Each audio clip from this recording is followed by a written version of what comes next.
정순신이라고 하는 전직 검사 출신 변호사가 전국에 3만 명 수사 경찰을 지휘하는 국가수사본부장으로 임명된 하루 만에 물러난 일이 있었습니다.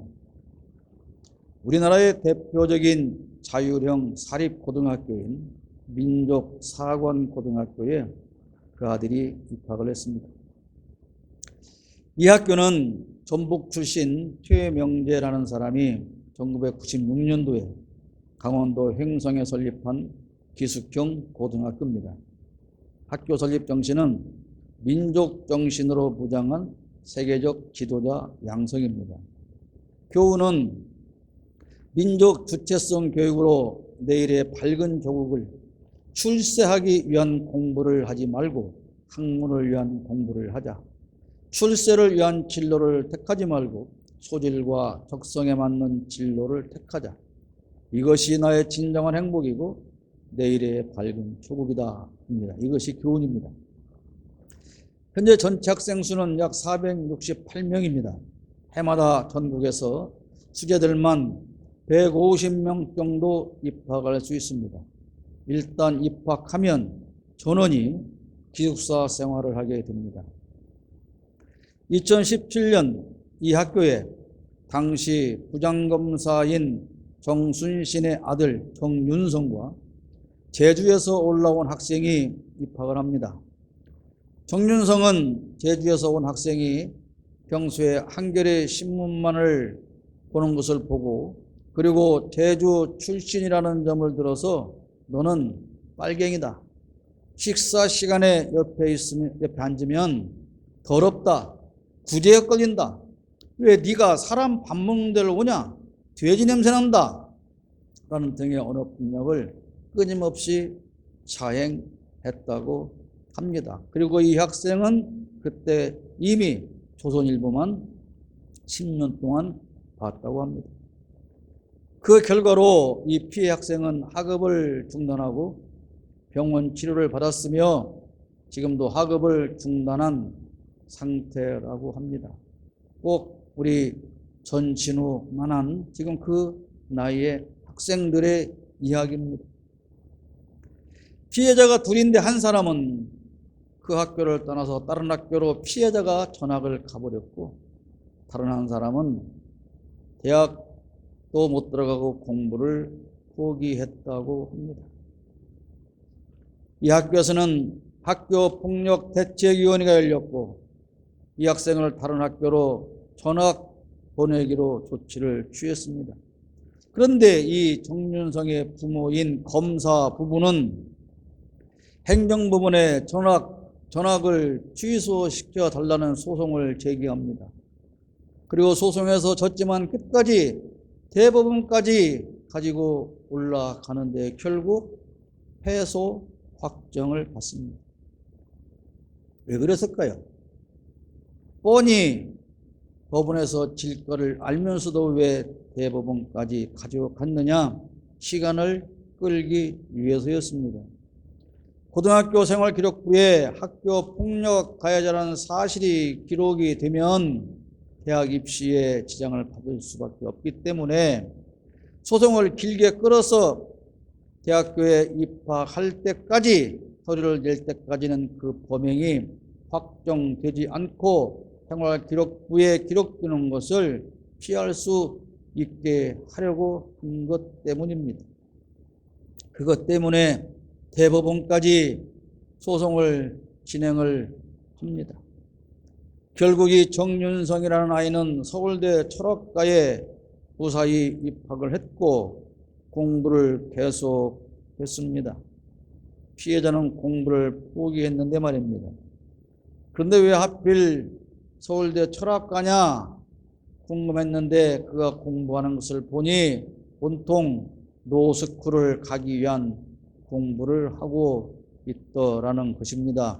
그러니까 서울대 철학과는 로스쿨을 가기 위한 디딤돌이고 결국 로스쿨에 가서 이제 검사가 되면 지 아버지가 했던 그와 똑같은 검사의 길을 가기 위한 것이었다는 것이죠.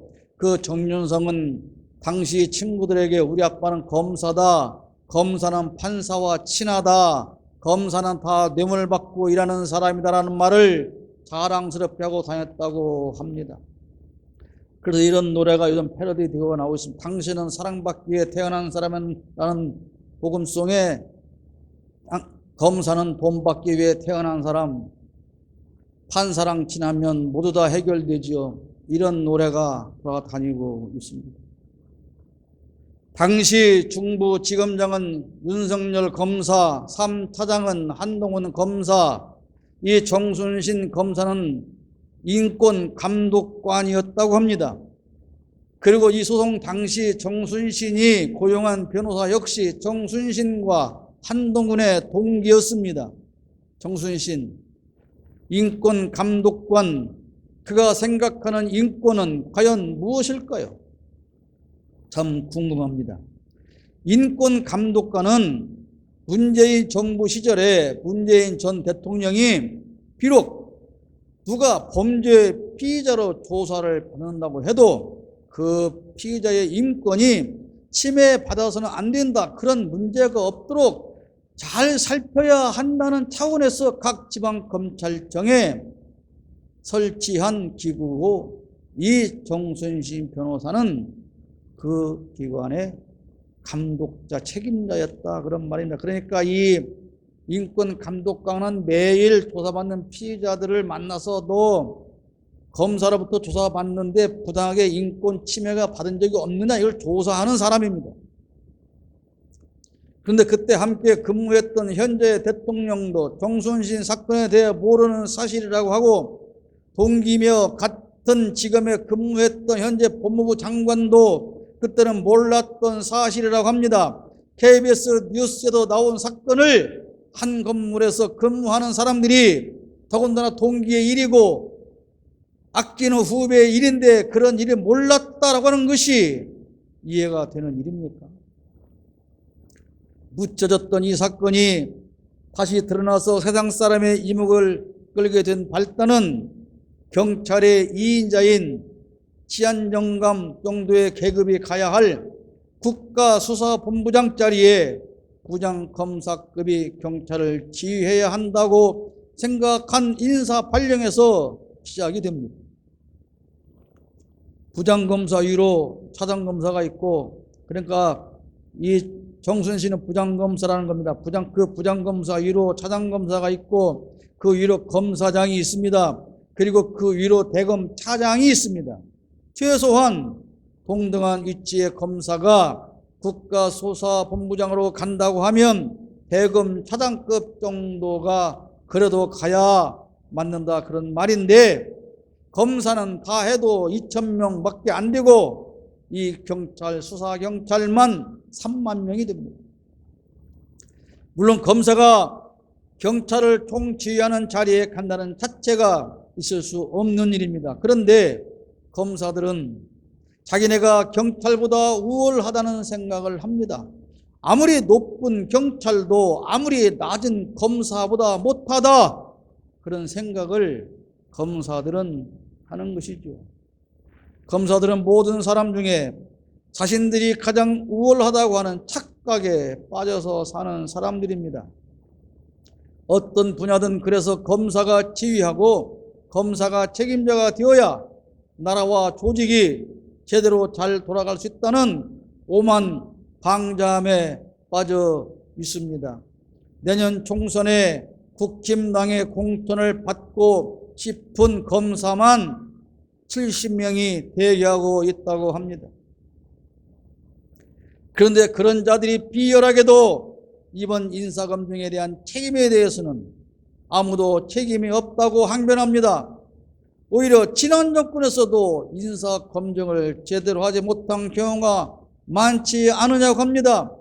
그래서 지난 정권에서 인사검증을 제대로 못했기 때문에 이 인사검증 시스템을 확실히 한다고, 그래서 지난 정부처럼 실수하지 않는다고, 그래서 민정수석실을 없앤다고, 그래서 법무부가 직접 인사검증을 하고 법무부 장관이 책임지겠다고 그렇게 고집 부리며 가져간 것 아닙니까? 근데 이제 와서는 알 수 없는 사안이라고 법무부 장관이란 놈이 비열하게 책임을 회피하고 있습니다. 정작 경찰 수뇌부에 대한 인사인데, 그러니까 이 국가수사본부장은 대한민국 경찰청장 바로 밑에 있는 2인자입니다. 이 2인자를 추천하고 임명하는 일인데, 정작 경찰청장은 한마디 말도 꺼내지 못하고 위에서 내려 꽂는 대로 그냥 순서에 맞게 추천하는 척 한다, 그런 말 아닙니까? 너희가 무엇을 알아? 우리처럼 우월한 사람들이 시키면 그대로 하란 말이야 라는 것이 검사들과 검사 출신 대통령의 인식이라는 것입니다. 오늘 본문 말씀에 우월감에 사로잡힌 바리새인의 모습이 나옵니다. 그들은 기도할 때도 따로 서서 자기들끼리 모여서 기도합니다. 이 사람들은 자기들만 의롭고 그렇지 않은 다른 사람들은 천하다고 생각하고 멸시합니다. 정윤성이라고 하는 학생이 제주에서 올라온 학생을 냄새난다고 옆에 오지도 못하게 하는 것과 같은 것입니다.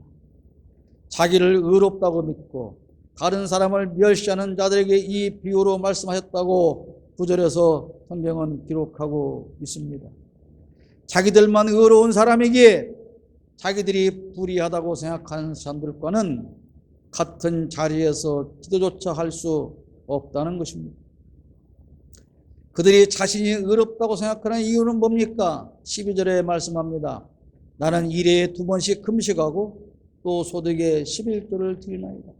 나는 일회에 2번씩 금식하고 11조를 정확히 드리니 나는 의로운 사람입니다. 이런 우월감은 요즘 교회에서도 흔히 볼 수 있습니다. 매일 새벽마다 기도하고 교회에서 하는 모든 종교의식에 빠지지 않는 사람은 그렇지 못한 사람을 은근히 멸시합니다. 나는 하루에 2시간씩 기도합니다. 나는 하루에 1시간 이상 성경 봅니다. 1시간 이상씩 전도합니다. 그러니 나는 의로운 사람입니다. 그런 것이죠. 저는 실제로 어느 교회 안수 집사가 예수 안 믿는 회사 동료들과 같이 밥 먹기 싫어서 그런 추악한 범죄인들과 멸망받을 죄인들과 어떻게 하나님께 선택받아 의인이 된 천국 갈 내가 저 죄인들과 함께 같은 자리에 앉아서 밥을 먹을 수 있느냐?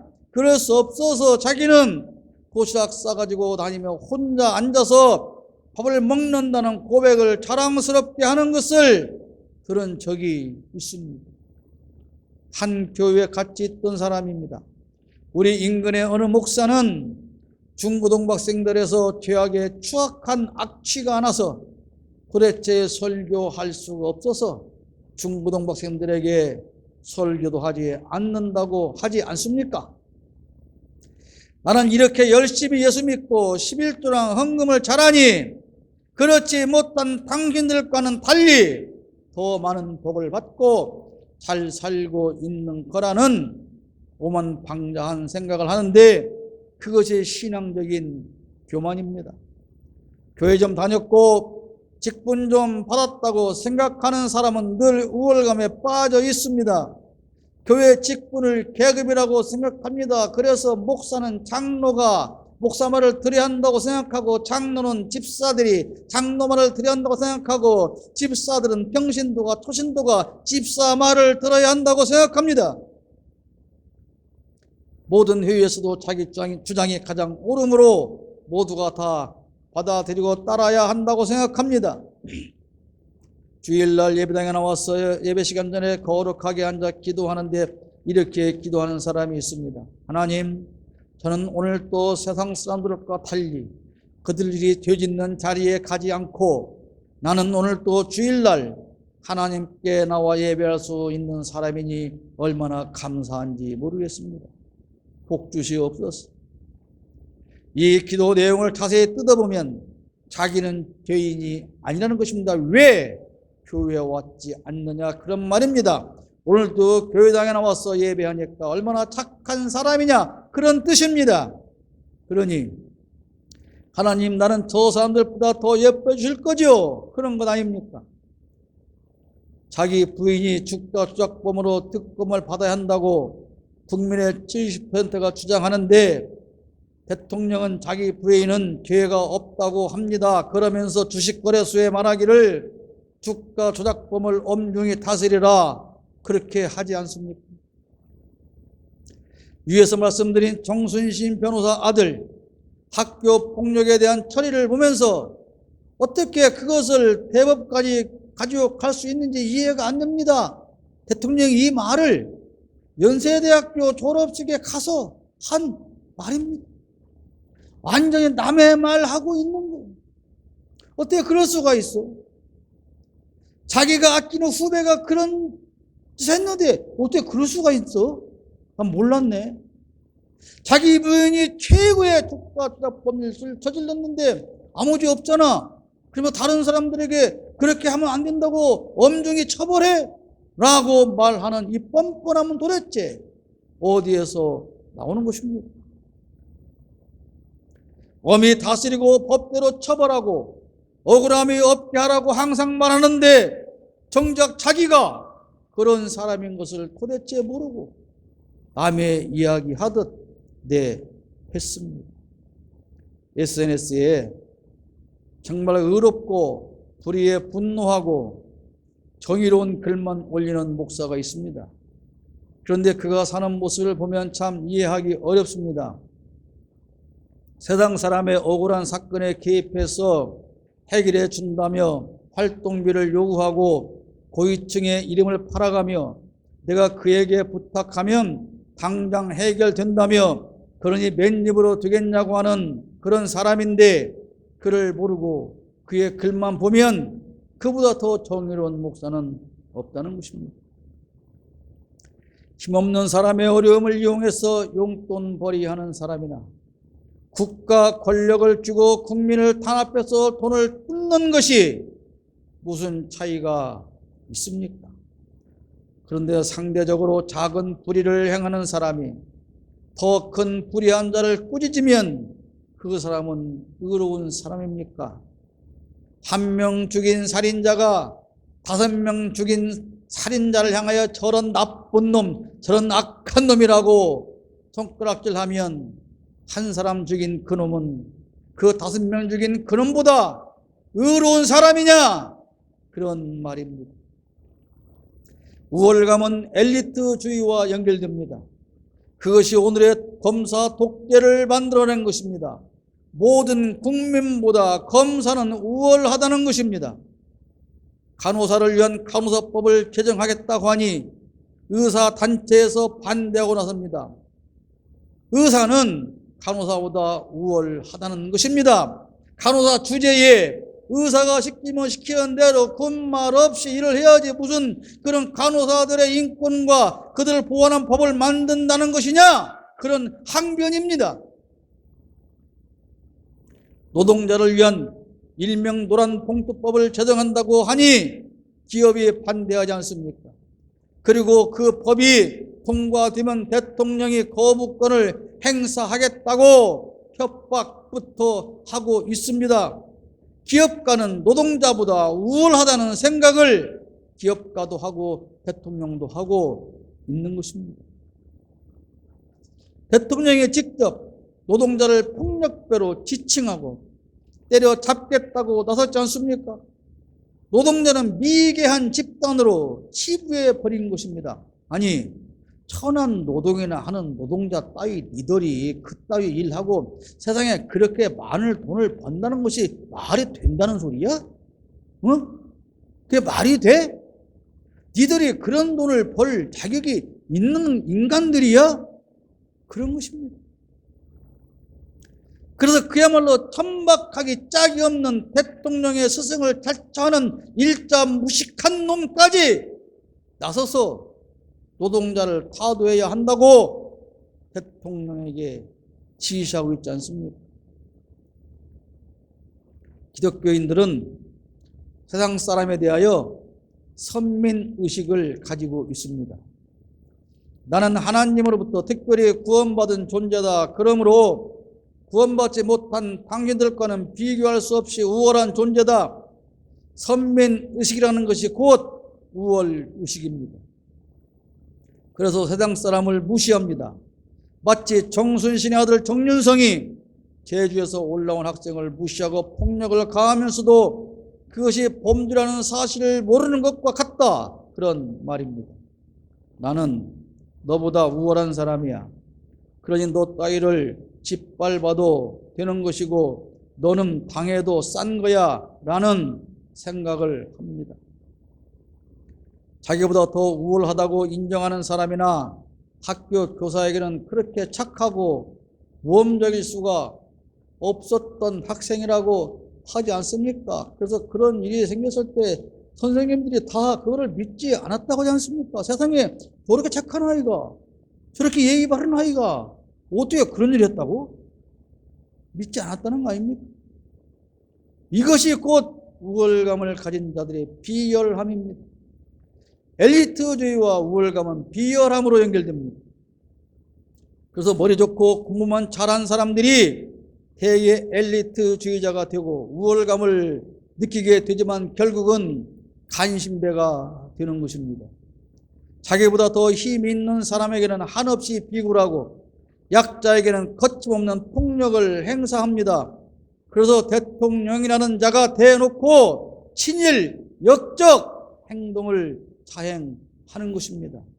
윤석열 대통령이 자그마치 1,000억 원을 들여서 구미에 있는 박정희 생가에 있는 그 숭례관을 확장하겠다는 것 아닙니까?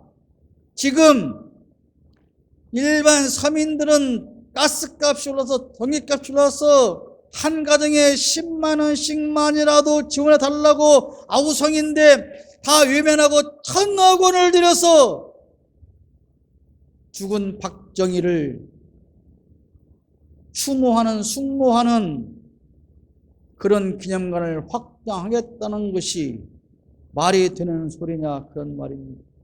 그러면 윤석열이가 죽은 박정희를 존경해서 그럴까요? 저는 아니라고 생각합니다. 윤석열과 김건희 부부에게서 있어서 살아있는 사람은 무서운 사람 한 명도 없습니다. 왜냐하면 모두 다 잡아서 압수수색하고 감옥에 가둬버리고 기소해서 재판받게 하면 되기 때문에 살아있는 사람은 누구도 두려워할 필요가 없습니다. 다만 죽은 귀신은 무서운 것입니다. 왜요? 귀신을 수사할 수 없지 않습니까? 귀신을 구속할 수도 없지 않습니까? 그래서 오직 최선을 다해서 귀신의 비율을 맞추려는 것입니다. 귀신에게 잘 보여서 해코지를 당치 않아야 된다는 두려움 때문에 저들은 저런 짓을 하고 있는 것입니다. 그리고 비겁한 정치인들과 종교인들은 그것을 이용하고 있는 것입니다. 이것이 엘리트주의, 우월감에 사로잡힌 자의 아주 비열한 모습입니다. 교회에서는 성도들 위해 군림하고 왕노릇하는 일부 목사라는 작자들이 권력자의 발밑에 줄 서서 찬양가 부르는 것을 보지 않습니까?